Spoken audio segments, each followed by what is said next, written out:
Ako po si Sergeant John Henrik S. Alves, 922-407, OS Philippine Army. Member po ako ng Philippine Army Shooting Team bilang isang pistol shooter. Okay. Napakabata mo na kasama dito ngayon sa Philippine Army Pistol Team na napaka-elite. Napaka-elite. Kasi ngayong taon, overall talaga Philippine Army ang champion sa AARM. So, pakikwento mo nga paano ka nagkahilig sa baril, paano ka nagsimula, yan. Unang-una po sa lahat na dati sa civilian pa po ako, isa po ako sa mga nangangarap dati na maging isang sundalo. Tapos doon sa amin, sinubukan kong mag-striker para kung sakaling may tutulong po sa akin. Wala po akong kamag-anak noon na kakilala, pero sinubukan ko lang maging isang striker doon sa 75th IB. At the same time, tinulungan nila ako mag-exam.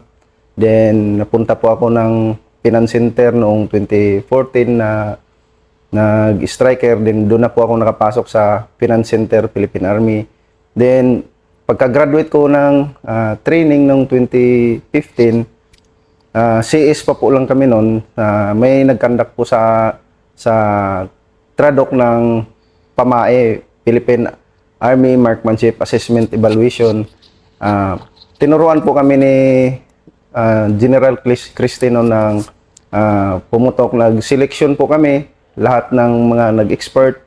Tapos, bago po ako napunta ng pistol, so nagsigaw si Sir Cristi sa amin na, sino yung 10 maka-akyat dyan sa parapet, siya yung lalaro ng pistol. Then, nakaakyat ako doon sa parapet na kaming 10. Then, kami yung nag-start na mag-training ng pistol. Tapos, nag-champion po kami ng team namin sa PAMAE ng 2015. Then, pag-graduate po namin ng CS kami, 2 months lang po ako nakapag-report sa unit namin sa Finance Center. Then, babaan po ako ng organic dito sa TRADOC. So, tuloy-tuloy na po yung career ko simula nung 2016 bilang private pa ako noon. Tapos, nag-start ako ng training ng 2016 ng pistol. Pagdating ng 2017, nakapasok po ako bilang isang neutral officer. Nakasama po ako sa shooting team na bilang isang neutral officer sa Singapore. Yun yung pong unang-unang nakapag-abroad po ako. Then, pagdating ng 2018, na-eliminate po ako. Hindi na po ako nakasama. So, napunta naman kami naglaro po kami sa Davao ng SWAT Challenge. Nanalo po yung team namin doon sa SWAT Challenge. Then, ng 2019 na naman, nakapasok na ako ulit bilang isang shooting team ng pistol. Isa na po ako doon sa player ng pistol. Then, sa kasamang palad na wala po kaming kamit pa noon kasi bagong shooter lang po ako. Medyo kinakabahan. Pero tinataas ko yung sarili ko doon para ginagawa kong motivation na bilang isang shooter, kailangan kong pag-igihan pa. Then, pagdating sa 2022, pagkatapos ng pandemic ng Vietnam, nakapaglaro ulit kami doon sa Vietnam bilang isang pistol shooter. Then sa Thailand ng 2023. At ngayong held ng 2024 ng ARM dito sa Pilipinas is first time namin nakakuha ng third ng buong pistol team. Yan po. So, kailan mo natutunan na, magaling pala ako sa pistol? Kasi sabi mo nga, simulan nga natin sa pagiging striker, di ba? Gaano kahirap yung maging striker muna para makapasok ng sundalo? Sa akin, sir, sa akin po na mahirap talaga kasi matutulog po ako noon alas 11 na, alas 12, tapos gigising na naman ng alas 3, mamamalingki po kami. Kami yung magluluto, kami yung maghugas pa ng plato, lahat ng mga et cetera na gagawin, linis, walis, para lang makapasok sa Philippine Army kahit walang kakilala, basta sariling sikap lang po. Tapos, yung nga, pinalad ka na nakapasok. Pero rifle ka nagsimula. Nagbasic po kami ng rifle po kasi yun pa lang yung sa basic entry ng isang sundalo, rifle yung hawak ko po noon. Tapos naging isang nag-expert po ako. Tapos pina-train kami ni Sir Christy mag-pistol hanggang doon ako nakakuha na mas maganda pala tong pistol kasi kahit mahirap siya na short arm siya, pero may pakita ko yung talent ko doon. So, sa akin po, sir, na parang, uy, okay ako dito sa event na to. Di paano mo na yung, di ba, ang talent kasi medyo talagang hindi buro basta mayroon yung isang tao ng isang talent, di ba, na yan parang skill medyo matutunan, pero yung talent kasi natural yun eh. Natural ba yung talent mo sa pistol? Hindi ko po nakuhan sa sarili ko, sir, na kung ay ito ba yung hilig ko. Pero doon ko lang kasi wala po akong mga sports na iba maliban dito. Pero nung civilian ka pa, wala dito ka lang nagsimula, di ba? Opo, dito pa lang. Dito ka lang nagsimula. So parang kailan mo na-discover na magaling ako dito? Training lang po. Training Ganon. po. Yes po. Doon ko lang nahilig sa baril. Yung baril na, tapos pistol pa. Tapos ngayon, ano ka na, top level ka sa Philippine Army sa kul lang, di ba na, di ba? Pero parang nung malaman mong may oportunidad ka na pumasok dito sa Marksmanship Training Center para maging mas mahasa pa yung skill mo. Ano yung feeling mo noon na batang-bata ako, dinala na ako dito? Parang kumbaga sa, ikaw yung Texas pansabong ka na kaagad eh. Ang naisip ko po noon, dahil kinuha ako ng Army, ipakita ko yung, kung ano pa yung kaya ko sa event na to, kahit dati is, yung pinag-practice namin is rifle, din pistol, doon ko lang na pagtanto na mas hiyang ako sa itong event po. So, kasi yung hiyang, ibig sabihin ng hiyang ka, di ba? Bakit hiyang ka sa pistol? Hindi ko rin. Di ba? Kumbaga, parang doon ako relax na kahit magpatama po. Sige, example, sa competition nyo ngayon, ano ba yung events? Na para sabihin natin, hiyang ako dito, gifted ka dito parang gano'n eh. Ano yung sa pistol, itong A-arm na katatapos lang na nag-third kayo out of 10 countries. Ano yung mga events ng pistol? Kasi iba rin sa rifle, di ba? Opo, sir. Yung may tatlong practice kasi kami po sa pistol is yung una is may practice 1, dalawang figure 12 na yung maliliit una figure. Then sa practice 2 is may plates tapos isang figure 11. Apat na plates po yon. Then sa practice 3 is obstacle po siya, dalawang figure 11. So nakikita ko po doon yung talento ko dahil makikita ko yung parang may pakita ko na sa tuwing pumuputok po ako, parang nararamdaman ko lahat na pati parang halos makikita ko yung ng bala, paglipad.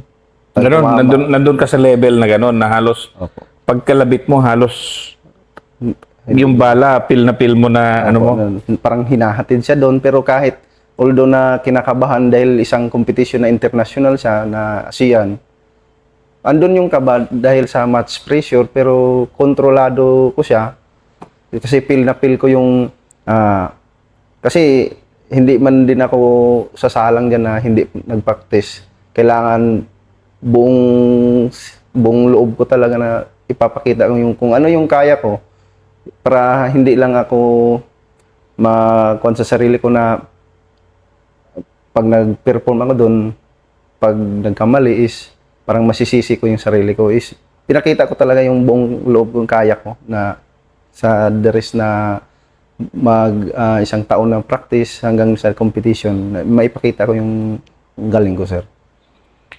Kunyari ikaw kasi 31 years old ka, bata ka pa eh. And then para sa nga kabataan na yung nga nag-aspire din na makipag-compete. And hindi ka naman talaga born na, di ba? Marami kasi yung pistolero sa PPSA, mayayaman yan eh, di ba? Mga ano, di ba? Ikaw striker ka nga eh, di ba? Nagsimula, di ba? Opo. Tapos top level ka ngayon. Ano yung masabi mo na parang, lalo na sa mga kabataan na, di ba, na nangangarap din na maging katulad mo?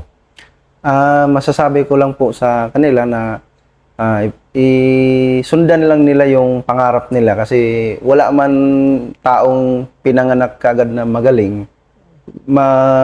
Matutunan lang din yan pagdating sa training. Kung ano yung tinuturo ng coach, susundan lang, mga guide sa training, lahat. Kahit na nagsiis kami nun, sinusundan lang po namin yung training kasi hindi man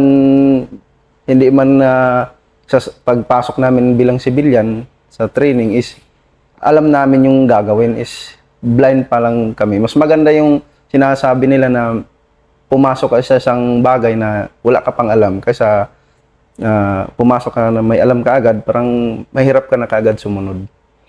And bilang isa, kunyari ikaw noon kasi open na open yung mundo mo. Opo. Naging bentahe mo ba na ganun yung attitude mo na sunod lang ako ng sunod na hanggang ako na rin yung ano? Opo. Ano yung ganun ba yung attitude mo? Opo.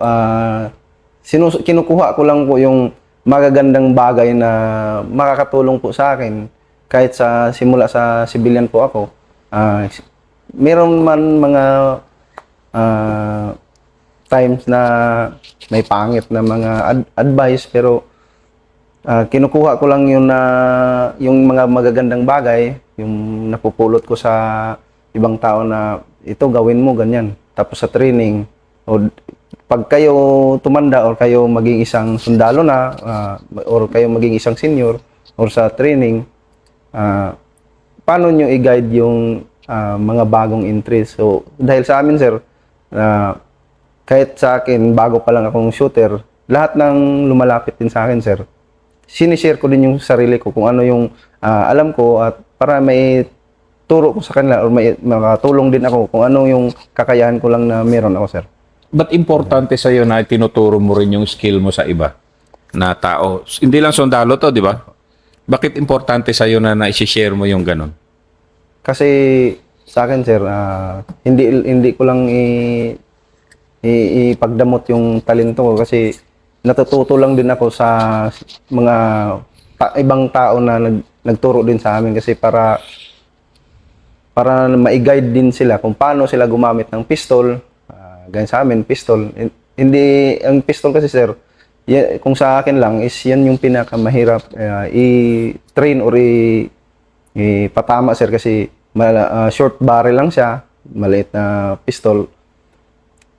Di gaya sa rifle na pag na hawakan mo na siya.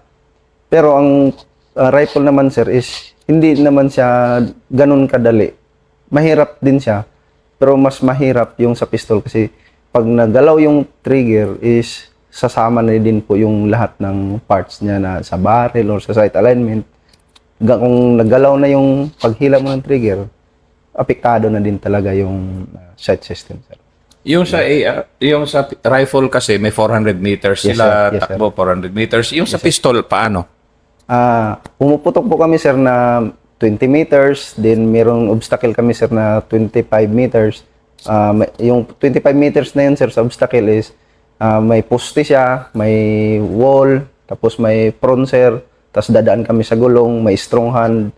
Tapos sa 20 meters, sir, yung practice 1 at practice 2 namin, sir, is una, yung practice 1 is Nakatalikod kami, sir. Naka-adapt hands over shoulder. Then, pag beep niya, sir, pag beep, pag horn, iikot kami, sir. Pero yung barrel is loaded na, sir. Iikot kami. Then, mag-engage ng dalawang target na figure 12, sir. Tapos, pag na-engage na namin yung dalawang target, then holster, ikot na naman, sir. Hanggang matapos yung practice 1 namin, sir. Yung practice 1 namin, sir, ang pinuputok namin doon, sir, is 20 rounds. Dalawang magazine, sir, 10 rounds. Then, pag maubos yung 10 rounds, change mag 10 rounds ulit, sir. Then, sa practice 2 namin, sir, may 4 na plates, isang figure 11, sir. Hindi namin pwedeng parang Virginia count siya, sir. Kung ilaglag muna namin yung isang plate, isang bala, then dalawang bala ipuputok sa board. Kung hindi namin matamaan sa unang engage yung plate, hindi kami pwedeng makaproceed sa board. Ganun lang po. So sa pag-e-ensayo sa pistol, ano yung pinakamahirap sa'yo na ginagawa mo ngayon? Ang pinakahirap po sa amin na pinagpapraktisan po namin is yung practice 2 po namin. Kasi doon yung critical sa amin ko. Kasi kung hindi namin ma-engage yung isang plate, or kung nagmadali kami or nag-re-engage kami sa unang plate, bawas na po kami ng score. So, kulang kami ng bala po doon sa target. Yun yung lagi naming pinagpraktisan simula pa nung una, tapos hanggang malapit na po yung arm. Doon lang po kami nakatutok. Ganun po. Ano ang disiplina dapat ng isang katulad mo na yung international level sa pistol? Ano yung mga disiplina na sinusunod mo?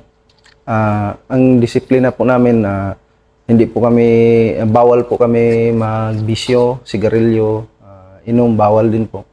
Tapos, kailangan alas 8 na ng gabi, nakatulog na po kami.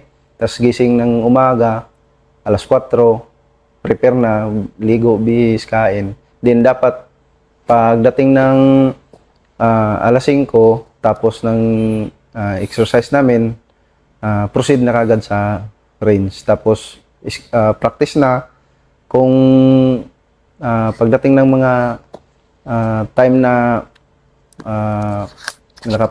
ramdam na kami ng pagod is pahinga saglit, inom ng tubig, din balik na naman, sir. Tuloy-tuloy, walang tigil talaga po. Hanggang maghapon. Hanggang maghapon. Opo. Walang tigil. Simula kami ng alas 6 hanggang magdilim kung kaya pa ng mata or kung hindi na. Tapos pahinga lang namin, inom lang po ng tubig. Ganun lang po. Tubig lang, upo saglit, balik na naman. Ganun lang po. Gaano ka-importante sa isang champion na international level ng mga pistol shooter na katulad mo na yung ganun na focus na, at saka disiplina? Sa amin po, kailangan talaga na gawin yun kasi para ma-practice yung mental, kasi yung labanan, kailangan prepared yung isip namin, katawan, kailangan din ng mga exercise. Pinapatibay po namin talaga yung mental kasi kailangan naming mag-isip kung paano kami kumalabit kasi kung mami-mental block kami sa habang pumuputok, hindi na namin alam yung ginagawa, may kaba, tapos wala na, aapaw na din yung adrenaline, tapos hindi na namin mai-perform yung maayos yung gusto naming mangyari. Kailangan prepared talaga sa utak, katawan, ganun lang po. Kasi yun yung katulad nito, itong pang-ilang pistol competition mo na to sa A-arm? Pangatlo ko na po to na nakapag-perform ako sa bilang isang shooter, sir. Pangatlo ko na po talaga to. Pangatlong A-arm? 4, sir. Yung una is sa Singapore is neutral lang po ako noon, yung parang kami yung iikot, magtitingin bawat shooter. Ganun po. Yung katulad mo, pangatlo mo na, and then, wow, nag-third place na kayo. Ano yung nararamdaman mo na after, di ba, anong taon ka dito? 2015? 16 na, sir. 2016. 16. So, halos 8 years ka na dito, and then, di ba, gaano ka-importante na pukusan mo yung isang bagay na ganun katagal para abot mo yung ganyan na level? Kailangan talaga namin yung focus, sir, para sa araw-araw namin na ginagawa is hindi lang siya sinasabi na subconscious, is kailangan araw-araw is kailangan namin may matutunan kami, sir, kasi meron kasing pagkakamali, sir, na hindi maiwasan. So ililis lang namin yung mga error na yun, sir, para makamit namin yung kung hindi man kami makakuha ng individual, at least sa team makakakuha talaga kami, sir. Yung sa team namin is nagtutulungan talaga kami, sir.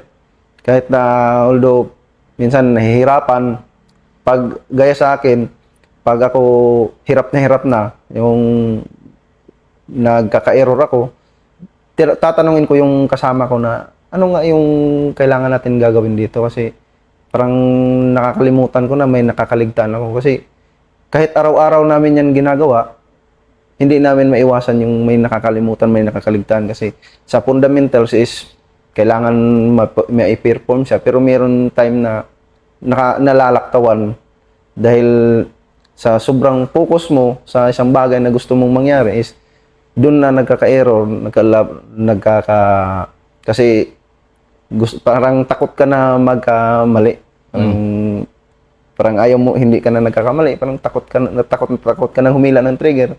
Kaya nagtatanungan kami para sharing ideas na ito lang gawin mo. Pag yung kasama ko din na nahirapan na din, tuturuan ko din siya para hindi lang sabihin sa isang team na ay isa lang yung malakas.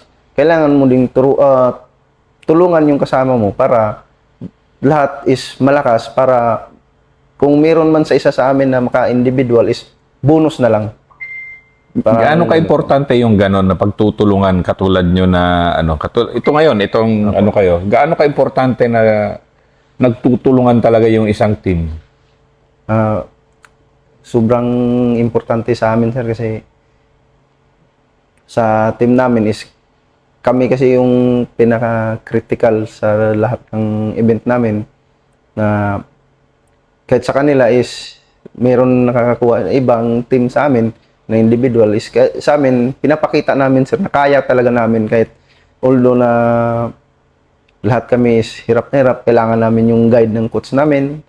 Tinutulungan din kami ng director namin, si Rupano, kung paano kami magtatayo na ito gawin mo, kahit na pag sabi niya na lagi na lang kayong ganito, so kailangan yung magdagdag magkuha ng training para habol ganun, sir.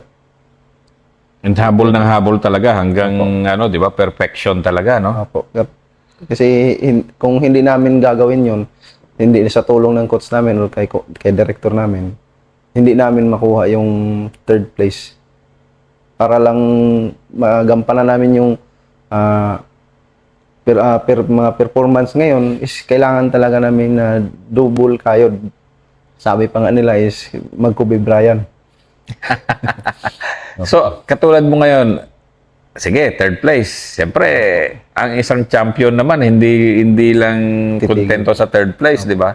So, anong gagawin nyo na naman ngayon pang next year para yung first place na? Gaya sa amin ngayon, sir, is malaking bagay yung nakakuha kami ng third place ngayon, sir, kasi ibig sabihin na nagawa namin ito ngayon is kaya naming lumaban pa. Di lang sa mga kasama namin na may mga na kulangan dun sa performance namin, kahit kami mismo is parang kulang pa. Kailangan pa namin itaas pa, sir, yung performance namin. Kasi alam namin sa sarili namin, sir, na may ipapakita pa kami, sir. Yung gaano ka-importante yung ganon? Yung parang meron pa ako pero hindi ko pa naipakita. Yung para sa mga kabataan lalo na yung gusto nyo maging champion, gusto nyo yun, parang may kakulangan ka palagi, parang ganon. Yes, sir. Importante sa kanila na kailangan nilang mag-set ng goal kung ano yung gagawin sa susunod, mag goal setting, paano yung gagawin na strategy. Sa amin, sir, is kung ano yung mga pagkukulang namin ngayon is kailangan namin isusulat yun para pagdating ng next training namin is doon lang po kami magbabase kung ito kailangan namin tutukan itong practice 2, practice 3. So ito may pagkakamali lang kami dito para sa susunod is hindi na siya mauulit pa. Para gaya sa iba na may isang pangarap, kailangan ipursigi talaga. Pursigi hanggang sa kaya. Ito final to no kasi nagsimula ka bilang striker, na-discover mo lang yung sarili mo na magaling, may talent ka pala sa pistol na accidental naman, wala ka namang di ba? Pag lang. Tapos ngayon nandito ka ngayon sa Marksmanship Training Center na yung naka third place na kayo. Ang hirap niyan, di ba?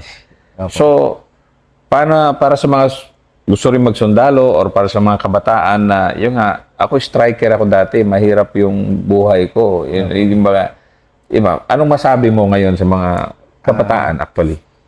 Sa akin po, masasabi ko sa kanila na kahit nahihirapan kayo ngayon, sa una lang yan kasi tayo yung may kailangan na maipakita na yung talento natin or hindi pa natin alam kung anong mga skill natin. So, tuloy-tuloy lang sa pag-apply at para makuha mo yung pangarap mo. Pagdating mo sa Philippine Army is dito na yung umpisa ng career mo. So, doon ka na ipakita mo yung kung ano yung mga skill mo nung dati. So, kung dati is tagaluto lang, driver.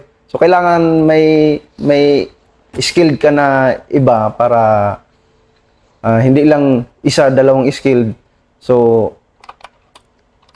kailangan mong maghanap pa ng saan ako hiyang, saan yung pwede pang makakuha ng skill. Gaya ngayon, habang kami dati is dito sa nagtitraining kami, at the same time, nag-wiring kami, parang nagtatrabaho kung plumbing, ganun po yung, para lahat ng bagay is kaya mo. Hindi lang sinabi nila na ang isang sundalo is hawak lang ng baril. Yung the rest naman is may kanya-kanyang talento, kanya-kanyang skill. Ipakita mo yung talento mo para makatulong sa Philippine Army.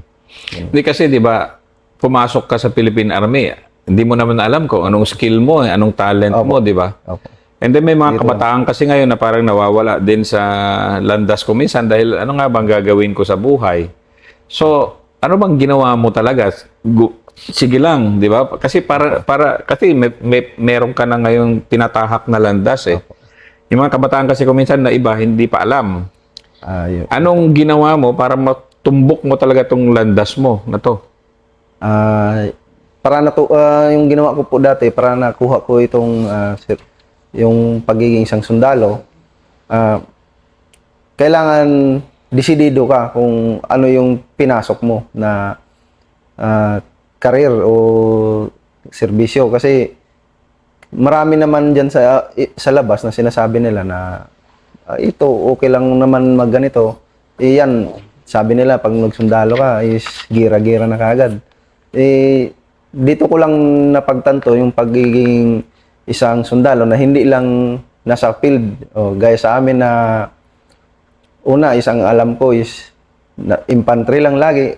Dito ko lang nalaman sa pagkapasok ko ng army is meron palang ganitong event na pwede ka din lumaban sa international na maipakita mo sa buong Pilipinas or sa mga kababayan mo na ito kami, lumalaban kami doon ng international, ASEAN country. So, hindi lang ASEAN country, sa buong mundo pa kasi naglalaban din yung iba ng mga ASAM, ganon, international, mga sniping. Sa amin, hindi ko na alam dati kung merong ganito. Dito ko lang nalaman sa pagpasok ko dito sa army na may mga ganitong bagay. So, anong feeling ng isang dating striker, tapos dala-dala mo na ngayon Masaya, yung sir. bandila ng Pilipinas sa international competition? Masaya po sa feeling kasi dito ko lang naranasan na kahit sa mababang kuan ng bata pa sa serbisyo, dito ko lang na ipakita na kaya kaya mo palang ipakita sa buong mundo na ito meron tayong ganitong talento or ganitong event na maipakita sa buong mundo na lahat ng sundalo is kayang magkikipagpantay sa mga talento ng ibang bansa. Hindi lang sa shooting, meron naman ibang event na gaya ng mga ibang sports na kayang pumantay ng skill ng ibang bansa.